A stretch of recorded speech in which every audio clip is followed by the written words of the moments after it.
rodent bait boxes and why placement will determine success or failure. Stay tuned.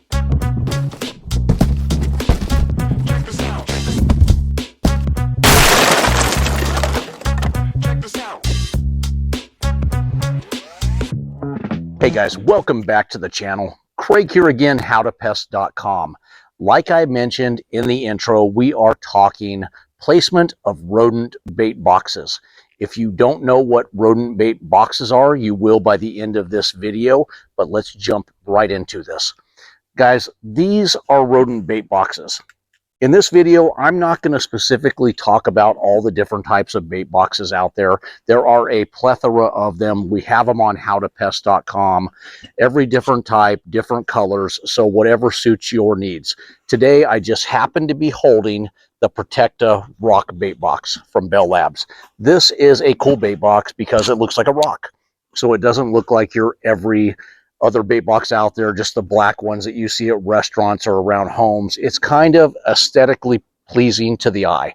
So if you need that, you're going to pay a little more for it, but they do have them. This happens to be the granite color, and then they come in a stone color. So whatever fits your landscape out there. But these rock ones are cool because, like I said, they look like a rock. But let's talk about the placement, what this video is about. Guys, if you just take bait boxes and you throw them out there with no rhyme or reason, you don't know how many to put, you don't know where to put them. I don't know what to do. You are not going to take care of your customers, or you DIYers, you are not going to take care of that problem at your house. But I'm going to help you avoid that in today's video. So let's get into this Protecta rock bait box. When you get your bait boxes from howtopest.com, they all come with a key.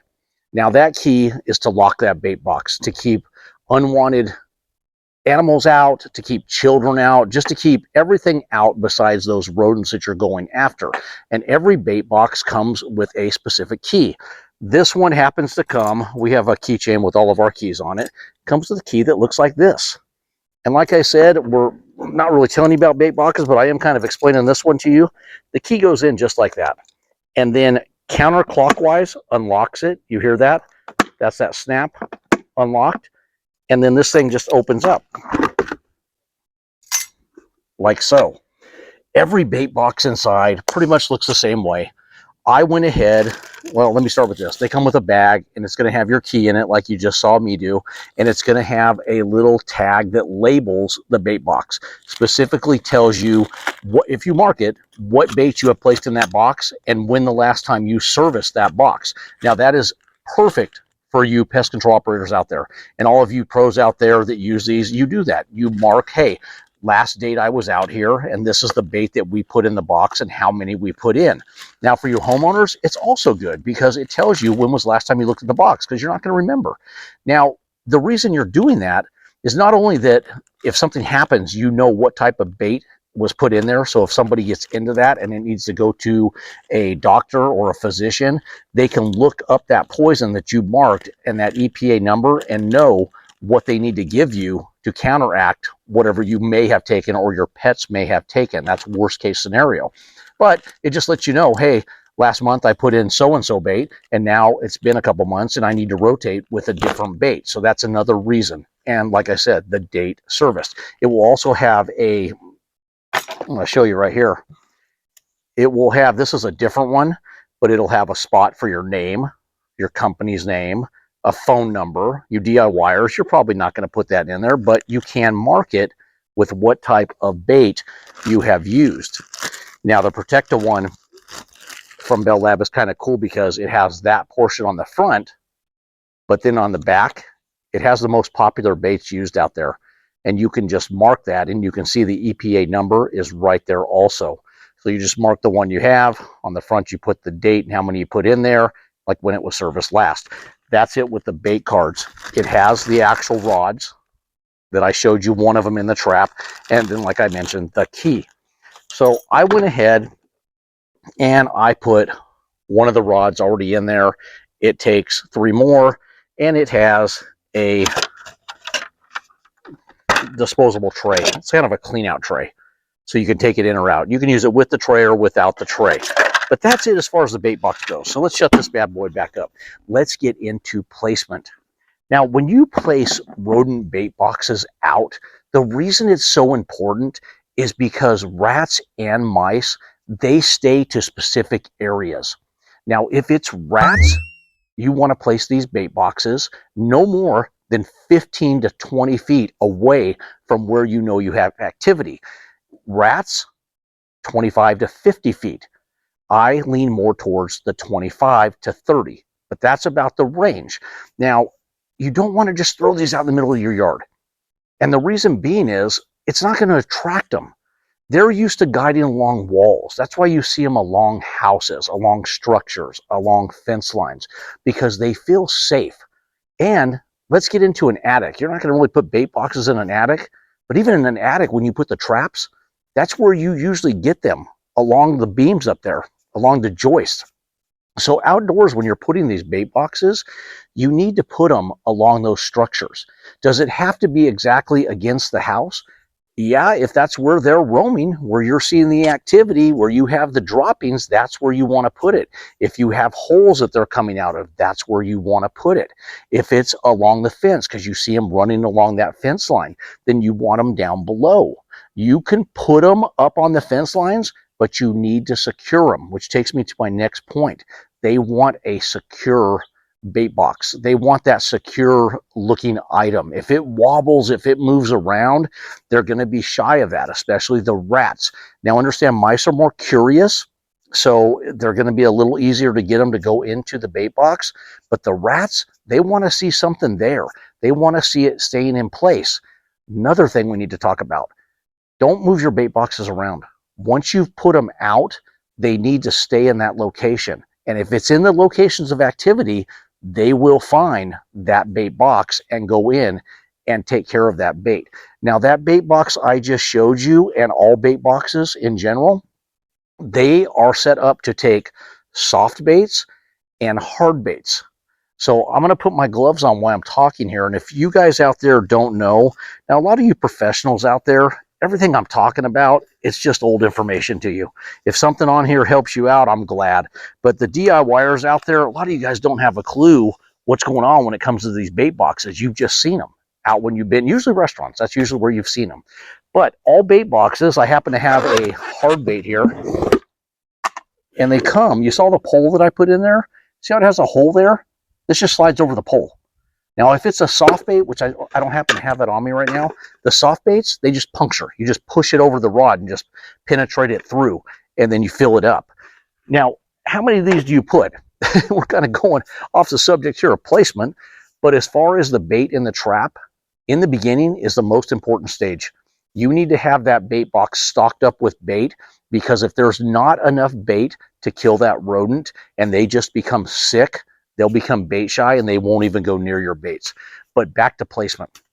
When you put these along the fence line, let's say like we talked the mice, the 15 to 20 feet, that's how you would have those. That's how you determine how many bait boxes you need for your property. So when we do a house, it's usually for rats. Mice are usually indoors for us. We don't get a lot of calls for outdoors for mice, but people get them. Now understand, the bait, it's going to be for rodents, mice. It's going to take care of both. You don't have to sit and buy just a mouse bait or just a rat bait. It's going to attract both of them. But as far as the rodents outside, the mice outside, if it was mice, it would be about every 20 feet. You would have a bait box in that area. Now, if it's the rodents, it would be more the 25 to 50. But remember what I said, I like the 25 to 30 range. But what we typically do with a house is we just try to cover 4 sides of the house. And usually that is plenty of bait boxes. So typically a normal size house, we're putting about 4 boxes out. We may get into 6 to 8, but it's just if it's a bigger property. But usually we cover the left side of the house, the right side of the house, the back, and then if need be, we have one in the front, because that's usually where our activity is. They're seeing them run up along the house, and now they're getting them up onto the patio covers or into the attic, and they're having noises inside. So we're trying to give them a force field around the house to wipe these things out before they have a chance to get up onto the actual house itself and find a way into the structure. Now, that being said, understand when you use poisons, they die where they die. Now, you're going to have some pest control companies that come out there and they tell you that they don't stink, that they just dry up and there's no smell whatsoever. It's so far from the truth, guys. I cannot even understand it. But sometimes I think it's an easy way for a company to just put out poisons, collect the money, and move on. But the professional that does that right, they're going to do the inspection. They're going to inspect that house and make sure there are no entry points. And then they're going to recommend sealing up the entry points, and they're going to recommend doing trapping in the attic. They're not going to just put poisons on the outside, a good company, and leave everything exposed on the house, let these rodents eat the poison, and then happen to go up into the attic and die, and now the customer has a bad smell. Let me tell you how most of these baits work. They are an anticoagulant. Some work a little different than others, but generally, the pest control operator will tell them what I just told you, tell them that they're thirsty, and they go die by the lake. Give me a frickin' break. It dries them out. They're bleeding inside. They are thirsty, but they die where they die. Wherever they get that lethal dose of poison, that's where they die. They could die in your attic. They could die outside. They could die inside the bait box. Now let's talk about secondary poisoning. I know a lot of you are worried about that. There is typically not enough in that rodent itself to have enough secondary poisoning to harm your pets.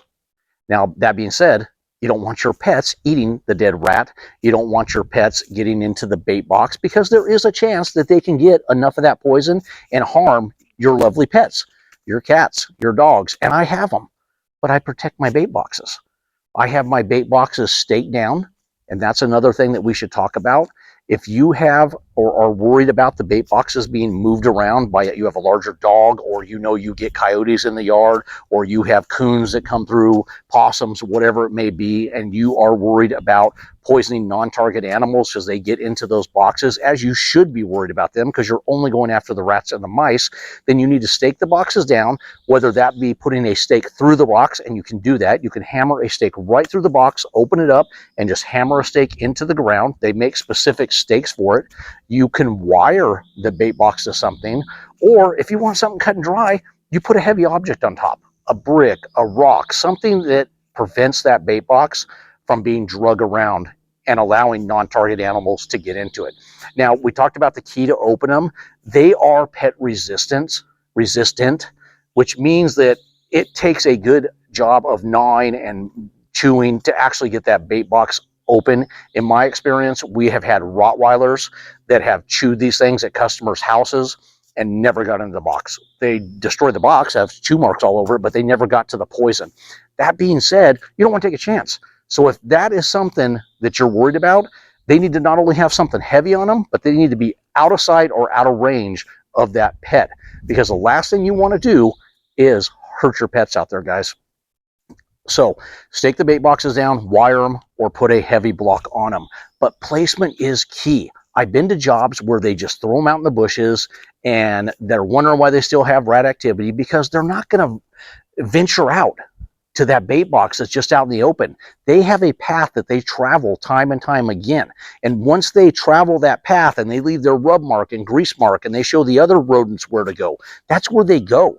They're not just going to venture out to that random bait box that you have out in the middle of the yard. So you're not going to do yourself any good by doing that. So when you place these, they need to be in areas that you know you have activity. And that usually is along fence lines and along the house itself. Now, the only thing different on these bait boxes, like the rock one I showed you, it just cosmetically looks better. But like I said, you'll pay a little bit more money for it. But if that's your thing, we got them at howtopest.com. Go grab the color of choice. Otherwise, get the little black ones, the sidekicks, the protector ones. There's a bunch on there on howtopest.com. They all work exactly the same. They just look a little different. They both take hard and soft bait. The advantages on some of the ones, like the sidekick that I just mentioned, if you need to put a rodent snap trap in there, it will hold that snap trap trap, so that snap trap is out of the way of fingers, pets, kids, and out of sight, out of mind. You just have to open it up, place the trap in, and then when you catch something, or you need to see if you caught something, you're going to have to open that thing back up and look to see if you've caught something. Only holds one trap, so it's kind of for those just situations where I just have 1 or 2 rodents running around. I would rather use trapping versus poison. It's a preference thing. We use them sometimes indoors, or people just, like I said, absolutely do not want poisons. Then we'll set up a bunch of those and we'll put them in protective boxes, whether it be the Sidekick or another type of protective box, just so nobody can get to it. And sometimes they don't want to see it. So it really helps out some of those wives out there, maybe husbands, that they just do not want to see the rodent killed. Once that snap trap does the job, in the box it's protected, they don't see that. Guys, placement is so important with rodent bait boxes, so just make sure you follow these tips I'm giving you, I guess I should say. Just put them where there's activity and put the amount of bait boxes you need. Now, that just reminded me of something. The number of bait boxes goes back to what I said about that poison. If there is not enough poison to kill off that rodent population you have, and they just nibble enough of it and get sick, they'll never go back to it. They will associate that with making them sick, and they won't touch it. And man, you will bite yourself in the butt, because now even if you rotate poisons, it's hard sometimes. You just have to keep rotating until you eventually find one they will go back to, or you got to switch to trapping. So do yourself a favor and put the amount you need out there and put them in the right places, guys. That's it with bait boxes. If you have any questions, I'm happy to answer them for you. Bait of choice, it's up to you guys. Soft baits are usually for fast knockdowns, and then hard baits are usually a maintenance. That's for us. Not to say that hard baits cannot do a knockdown also. That's just my preference. We have a way of doing it. Every pest control operator has a different way of doing it. We like to knock them down with a certain bait, and then we like to go to a maintenance bait. So, you know, a price thing. Higher bait here to get the quick knockdown, maintenance bait for the lower price. That's it as far as the bait. So hard versus soft, that's going to be up to you. I'll just give you my tips on that. Guys, we appreciate all the thumbs up out there. You guys that subscribe, thank you for that. If you have not subscribed, please just go down below, hit that subscribe button. You'll get our videos multiple times a week, and hopefully they help you. Any questions, like I said, throw them in the comment. I'm happy to answer them. You got a video you want me to do, I'll do that too if I have knowledge on it, guys. Thanks for watching. Craig, howtopest.com.